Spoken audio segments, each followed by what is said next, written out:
apil ba sa oras sa imong trabaho ang break time? Pangutana sa tuwang follower. Attorney, siyam ka oras o 30 minutos mi sa kompanya. Ang usa ka oras o tunga para sa among kaon o snack. Apil ba to sa among hours of work?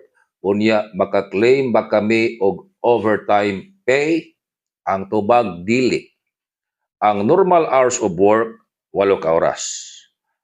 Ningon ang labor code, ang meal periods, kanang oras ba nga dili mo minus 60 minutos. Wa ginailabot sa inyuhang hours of work. Di mo ka-claim og overtime pay niya na. Now, makatarunganon lang po.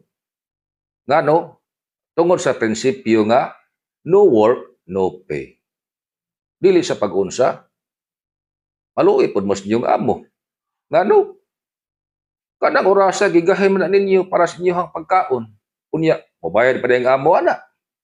Gawas lang, og nihatag og special privilege ang inyong amo nga i-appeal na og kwenta o sumada ang inyong meal periods sa hours of work.